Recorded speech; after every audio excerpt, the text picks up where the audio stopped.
Le damos la palabra a Cecilia Alemany. Cecilia es doctoranda en Género de la Universidad de las Islas Baleares y es directora regional para las Américas y el Caribe de ONU Mujeres. Te escuchamos. Bueno, muchísimas gracias por esta mesa. Es un honor estar a tu lado, pero sobre todo en una sala llena que está pensando el Libro Blanco de Argentina, y un honor estar en la UNSAM, invitada por el Ministerio de Defensa. Realmente tu humilde experiencia retrata todo lo que estamos tratando de analizar aquí en la mesa, y por eso probablemente es mucho más válida que lo que podamos aportar desde las distintas perspectivas que tenemos en la mesa. Yo quería compartir, además de, por supuesto, los agradecimientos y el honor de estar junto a todas ustedes aquí, previo al cierre de Dora Barrancos, algunas reflexiones, unos datos que quizás ya se escucharon en la primera sesión, con lo cual espero no repetir y ir muy rápido en perspectiva internacional, digamos, comparada de donde está Argentina, y algunas propuestas. Por supuesto, viniendo desde Naciones Unidas y trabajando a nivel de América Latina y el Caribe, hay algunas reflexiones que pienso son interesantes para que problematicemos en el intercambio y en las mesas siguientes del Libro Blanco. Bueno, la primera es que evidentemente nosotros abarcamos lo que puede ser la agenda, digamos, de la seguridad y del desarrollo, no solo de la institucionalidad pública, sino también de la forma de entender los mandatos de los ministerios de defensa desde la agenda de paz y seguridad. Y evidentemente desde ONU Mujeres, por mandato del Consejo de Seguridad, desde la resolución 1325, hace ya 23, 24 años en el 2000, a través de la resolución 1325, que seguramente todos conocen o han escuchado mencionar. Desde entonces han surgido más de 10 resoluciones del Consejo de Seguridad para profundizar la agenda de mujeres, paz y seguridad, pero siempre volvemos a la 1325 porque es el marco, pero además porque fue la primera, y en este sentido fue pionera, en la que realmente se coloca desde entonces la importancia de que las mujeres participen en la consolidación de la paz, de que evidentemente estén mejor representadas ante potenciales violaciones de derechos humanos y tengan acceso a justicia y a servicios contra la discriminación. En este sentido es importante señalar que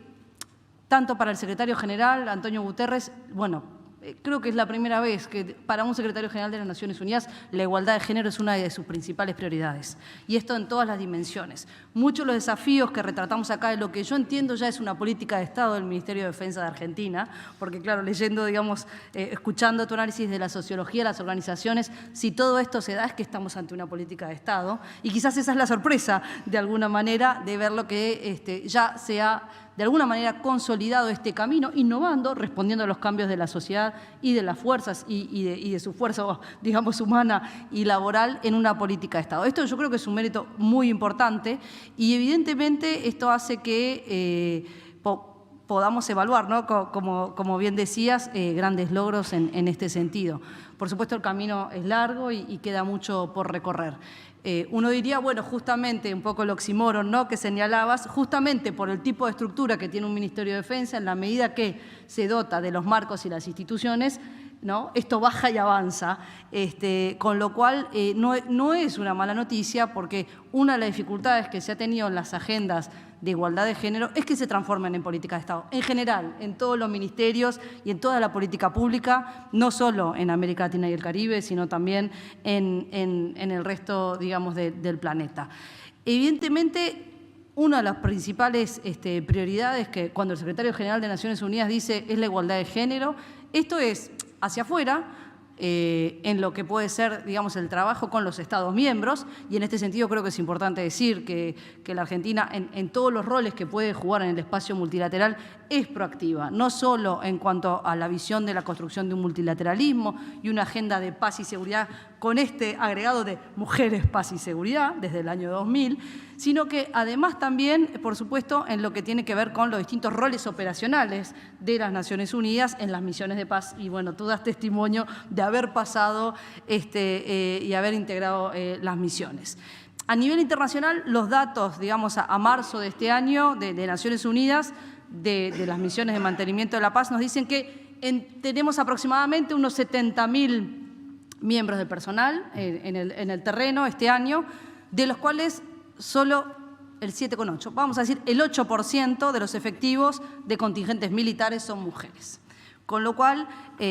uno podría decir, bueno, Argentina está mejor que el promedio global de las misiones de paz, pero seguramente es un resultado de estas políticas que ustedes vienen de alguna manera impulsando desde el Ministerio de Defensa y que las distintas fuerzas han ido implementando y aprendiendo en el camino. Cuando escuchaba tu relato, ¿no?, de ser la primera generación en los 90 y que ya en el 2008, o sea, esto fue muy tarde comparado con otras fuerzas, vamos a decirlo así, ¿no?, que las mujeres ingresan a las fuerzas. Pero siendo así, o sea, una llegada tardía, digamos, de las mujeres a las fuerzas, en perspectiva comparada de la región, siendo así, en el 2008 ya empiezan estos cambios que se han venido consolidando como política de Estado. Con lo cual eso hace todavía más impactante el resultado de la transversalización de género en la defensa. Evidentemente, hoy los datos que tenemos del Ministerio, y Mazón los debe conocer de memoria, así que los traigo con humildad en lo que son en las unidades, digamos, de mantenimiento de la paz. Estamos en alrededor del 20%, digamos, de mujeres efectivos. Eso sí es así, es realmente ya una gran mejora comparado con el promedio internacional. Y cuando miramos el total de tropas desplegadas es un poquito menos del 13%, ¿no? O sea, se acerca a este 10 del que hablábamos más temprano. Esto es un problema para todas las Fuerzas Armadas, o sea, lograr que, por un lado, superar estos que se llaman techos de cristal, ¿no?, la dificultad de realmente ascender y poder ir haciendo camino, como claramente tu testimonio, Romina, lo coloca acá, y por supuesto en tu rol ahora, ¿no?, de responsable de otras personas y de autoridad, esa reflexión, ¿no?, de cómo hacer las cosas diferentes. Esta reflexión de cómo hacer las cosas diferentes, evidentemente, cada vez más la tienen hombres y mujeres en las fuerzas, ¿no?, por esta sensibilización. Y esto es lo fundamental, y yo creo que la sala lo retrata, de cómo, y esto nos ha pasado con muchas otras organizaciones alrededor de la región, ¿no?, con fiscales generales de la nación, con poderes judiciales, con jueces, cómo a través de estos procesos de formación, de certificación y bueno, ahora lo tiene en el ámbito de la Micaela, pero mucho antes también,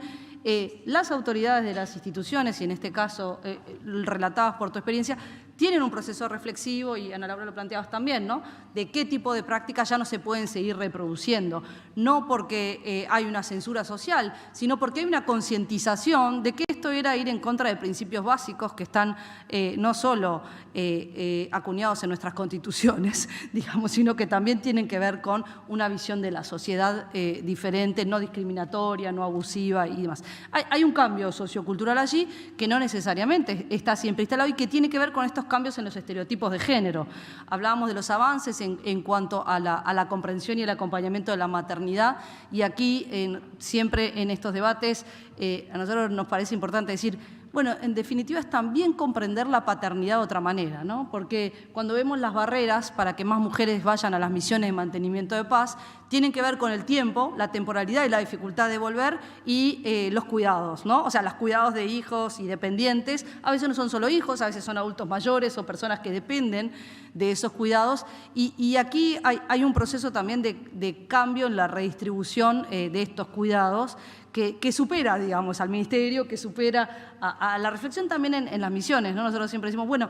los hombres que van a las misiones también son padres y también tendríamos que encontrar las maneras de que puedan ejercer esa paternidad activa de otra forma. Evidentemente, los tiempos de las misiones, por los costos, eficiencia de las mismas, son una dificultad en este sentido. Muchas veces nos pasa, tenemos un trabajo con lo que se llama el Fondo ELSI, que es un fondo que, digamos, cogestionamos, o mujeres, con el Gobierno de Canadá a nivel internacional, donde los países básicamente, justamente, piden una cooperación y recursos financieros para hacer que estos procesos que ustedes están consolidando en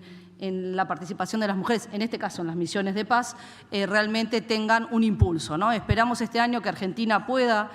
también presentarse al ELSI. Estamos actualmente trabajando fuerte con el Ministerio de Defensa en Uruguay, que tuvo, digamos, es beneficiario del ELSI Fund desde el año pasado, y que en definitiva está tratando también, ¿no?, de aumentar.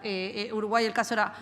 un poco más bajo todavía, solo el 6% de los efectivos desplegados en las misiones de paz eran mujeres, con lo cual tiene un camino más largo que hacerse, ¿no? El horizonte que se colocó en ese caso es al 24, llegar a un 11%. Y quiero tocar esta dimensión del horizonte, ¿no? Los libros blancos siempre nos dan un horizonte, y en Naciones Unidas el horizonte que los Estados miembros han acordado y donde efectivamente el desarrollo de instituciones pacíficas y sostenibles es uno de estos, es el horizonte 2030, que es pasado mañana, ¿no? En términos prospectivos de la agenda del desarrollo sostenible. En general, las fuerzas tienen una inteligencia a largo plazo mucho más allá y, por supuesto, de la cual siempre decimos el mundo del desarrollo también tendría que aprender, ¿no? A hacer estas perspectivas de largo plazo. Quizás aquí buena parte, digamos, del desafío en clave del libro blanco es, bueno, ¿cuál es el horizonte que el Ministerio de Defensa Argentina se coloca al 2030 en cuanto a la participación de mujeres y a los cambios, siendo que ya tiene una política de Estado, siendo que ya tiene un punto de partida que es relativamente positivo en cuanto a los promedios, digamos, internacionales y de la región. Quizás aquí señalar que el hecho de que hablemos, en definitiva, que hay una política de Estado, de defensa y género en Argentina, tiene también que ver con la consolidación de la democracia, ¿no? El hecho de que desde las fuerzas se comprenda de otra forma, no solo la relación, digamos, con lo que puede ser, digamos, todo el ejército y las distintas fuerzas en todos sus niveles, sino también con permear, ¿no? Estos cambios de la sociedad, estos cambios en los estereotipos de género, esta visión de la corresponsabilidad de los cuidados y, por supuesto, el respeto de las trayectorias. Nosotros entendemos esto es el fortalecimiento de la democracia y el compromiso de las fuerzas con la democracia se refleja ahí también. Hay que decir que la maternidad penaliza a las mujeres en todas sus profesiones. Y esto también para desestigmatizarlo. No es solo a las mujeres, digamos, que trabajan en las áreas de defensa. Las penalizan todas las instituciones, evidentemente en unas más que en otras, con lo cual requieren aún más de medidas afirmativas durante un periodo corto, ¿no? Hasta que esto se revierta y se naturalice. Siempre entendemos así, ha sido así en todos los poderes del Estado, estas medidas afirmativas, cuando se hacen son por corto plazo para el cambio sociocultural. Una medida que, en la medida que se instala y se naturaliza, ya no hacen falta, porque no hace falta seguir afirmando este rol. Quiero destacar que seguir haciendo este trabajo de debate entre las instituciones, de desarrollo teórico práctico, digamos, de las diversas publicaciones que se fueron refiriendo en la mesa desde el Ministerio de Defensa, de la diplomatura que se realiza conjuntamente con la UNDEF de transversalización de la perspectiva de género en las Fuerzas Armadas. Eso es pionero también. Quisiera decir que ojalá en clave, digamos, de cooperación sur-sur y triangular en América Latina y Caribe, más Ministerio de Defensa, y sabemos que, bueno, hay varios hitos de coordinación en estos niveles, pudieran o replicar o retomar buena parte de esto, porque en definitiva superar estos sesgos o estas discriminaciones instaladas tiene que ver con la educación. O sea, cuanto más educados estamos, cuanto más educadas estén nuestras fuerzas, más fácil va a ser que esto sea normal y no sea una concesión, una excepción y demás. Quisiera cerrar diciendo que hay una dificultad de sensibilización previa a la entrada a las fuerzas. Esto de que los estereotipos de género están durante la carrera también están cuando las jóvenes, las adolescentes deciden qué carrera hacer. Y esto pienso que hay todo un trabajo de comunicación social estratégica que se podría hacer de forma mucho más proactiva desde las distintas fuerzas para poder atraer y poder también comunicar socialmente que están las condiciones dadas para que las jóvenes puedan entrar en las fuerzas y tener las garantías de que van a ser tratadas en igualdad, de que van a tener oportunidad de desarrollo profesional, porque esto no siempre lo percibe la sociedad.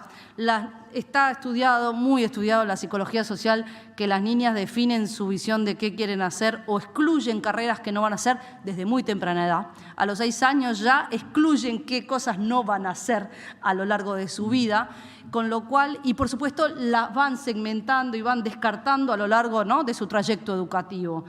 Con lo cual, creo que sería importante también, porque al final hay que abrir la puerta de entrada, pero no pasa solamente por querer abrir, pasa por ir cambiando de alguna manera la percepción social, ¿no?, de cuál es el espacio de desarrollo profesional, de desarrollo a lo largo de la vida y de poder optar entre todas estas opciones y especialidades, ¿no?, que bien retrataba. Decía, bueno, las opciones son todas las que ¿no?, un hombre de las fuerzas pueda tener y que se comunique socialmente. Esa comunicación, esa comunicación con la sociedad en el sentido de abrir las puertas, ¿no?, de las escuelas de formación, creo que es buena parte del cambio. Nosotros lo hemos visto en las misiones de paz de Naciones Unidas y evidentemente cuanto menos mujeres había en las misiones de paz, más riesgo había de abuso, ¿sí?, por parte de las misiones de paz. Esto está claramente demostrado, muchos de ustedes han participado en las misiones de paz, lo saben perfectamente, y la solución que se está trabajando en el seno de Naciones Unidas tiene que ver con más participación de mujeres en las misiones de paz, porque eso nos garantiza no solo un mejor trabajo con la comunidad directamente por la forma de relacionarse, sino también que se reducen las posibilidades de abusos por partes de las propias fuerzas y de los cascos azules. Con lo cual, este rol, ¿no?, de fortalecer la convivencia y la visión de la paz y la seguridad tiene también algo que aportar. Es decir, la fuerza es mejor, los cascos azules son mejores cuanto más mujeres participan, y pienso que esto también es cierto para las Fuerzas Armadas en el ámbito nacional. Y quisiera cerrar diciendo que estamos en un contexto internacional probablemente el más complejo desde el fin de la Guerra Fría, con lo cual los roles de todas y todos nosotros y las instituciones que representamos se redimensionan y también se cuestionan, en el sentido de que mantener la paz probablemente sea cada vez más difícil, entender la defensa y la dimensión de mujeres, paz y seguridad en los próximos años probablemente sea mucho más complejo que lo que proyectábamos 2 o 3 años atrás, ¿no?, esto de las proyecciones fáciles que hacemos muchas veces, y que estamos en una condición de ruptura de alguna forma si todo sigue igual, ¿no?, del business as usual cuando trabajamos en términos de escenario, que también implica repensar cómo van a ser demandadas, cómo van a ser exigidas las fuerzas de defensa y de seguridad, no solo en su rol de defensa de la paz y mantenimiento de la seguridad, sino también muchas veces en nuevos roles. Y lo vemos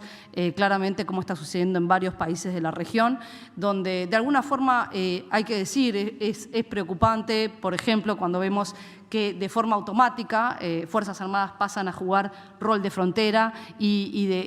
para todos, ¿no? Porque el que le toca ir desde las Fuerzas Armadas no fue formado para eso, porque no necesariamente tiene el manejo de lo que es la gestión de las nuevas crisis, como es la crisis migratoria en este momento en la región, que por suerte, y hay que decirlo de alguna manera, Argentina recorrió ese camino mucho antes que varios de los países vecinos, pero en ese sentido también pensamos que puede haber oportunidades de cooperación sur-sur con otras fuerzas, con autoridades de otros países de la región, que posiblemente tengan mucho que aprender de este recorrido que ustedes vienen liderando en el Ministerio de Defensa. Y ahora sí, terminé. Muchas gracias por el tiempo.